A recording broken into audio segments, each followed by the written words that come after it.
this is Lori from Minnesota. I am 2 weeks away from gastric bypass, Roux-en-Y, at United Hospital in St. Paul, Minnesota with Dr. Juan Teixeira Blondet.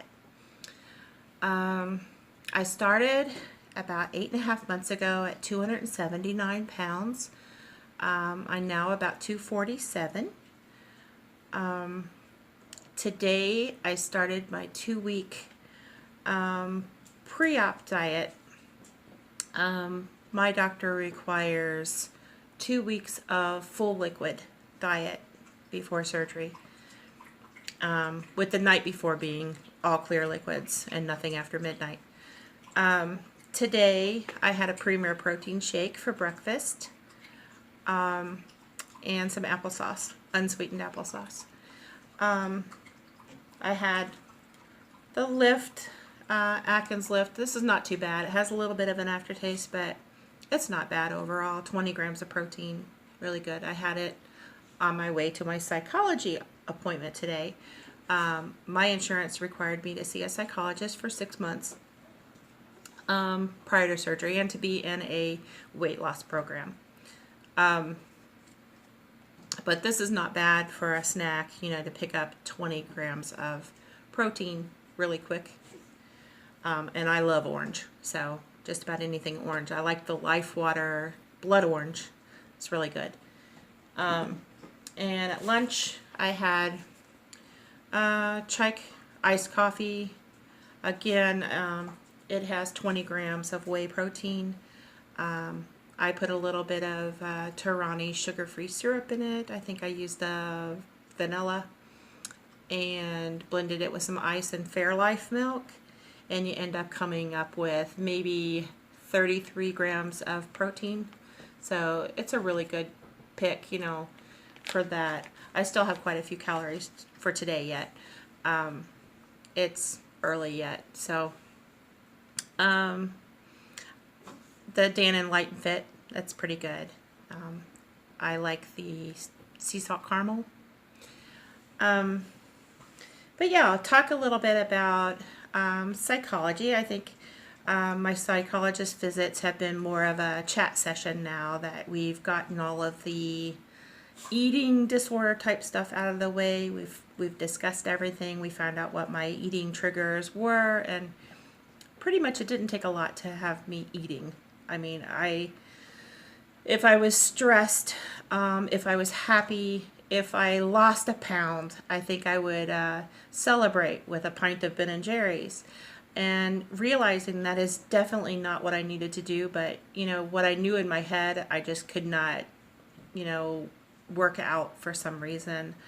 I've lost weight over the years and been on many, many diets, and finally, I think when I was coming up on my 50th birthday, I decided something real needed to change. I needed this surgery to give me an extra tool to help me to maintain the weight loss after I lost it, instead of gaining it back.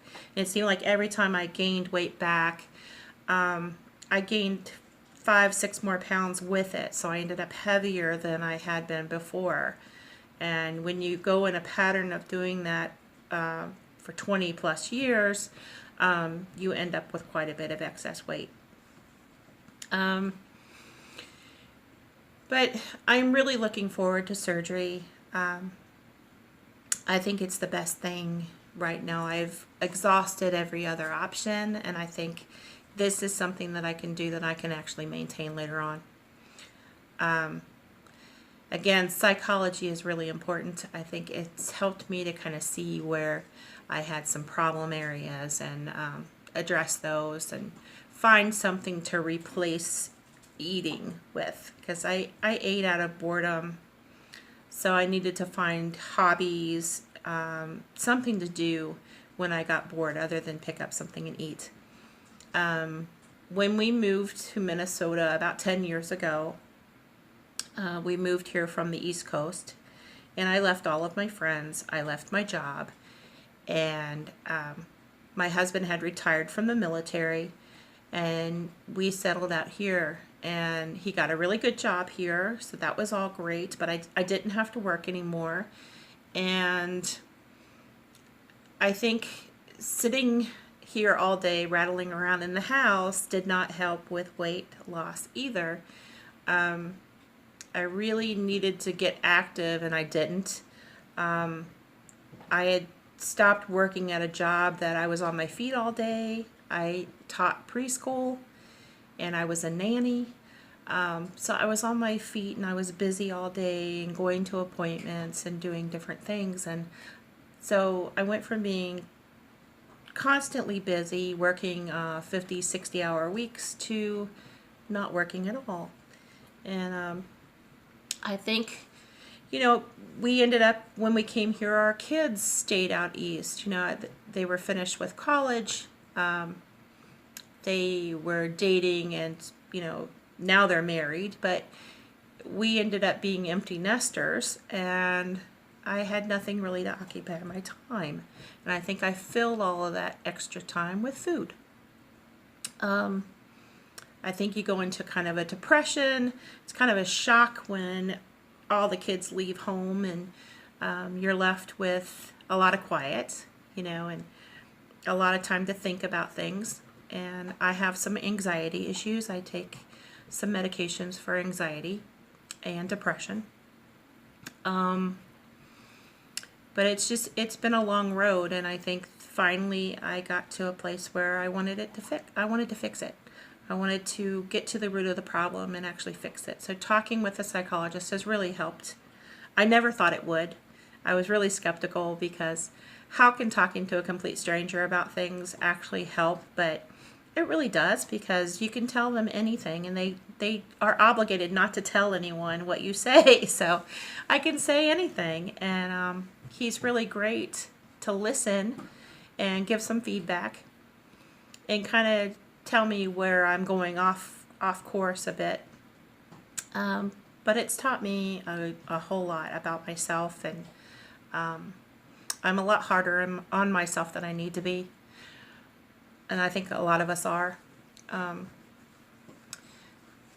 yeah, I'm really looking forward to following with a lot of you. I think I'm following 6 or 7 bloggers now, and I love watching the videos because I learn something every time.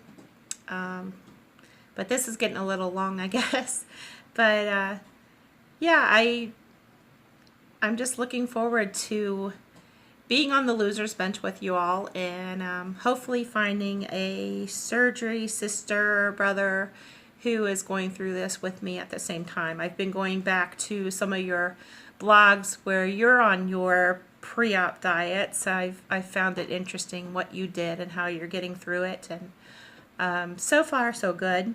I actually started the liquid diet yesterday, even though I didn't have to start till today, because on Mother's Day, of course, I had a pint of Ben & Jerry's, and I was paying for it yesterday. And I don't know why we do that to ourselves, but I'm learning. I'm learning not to reward myself with food. But thanks for listening, and I hope to get another update soon. Thanks.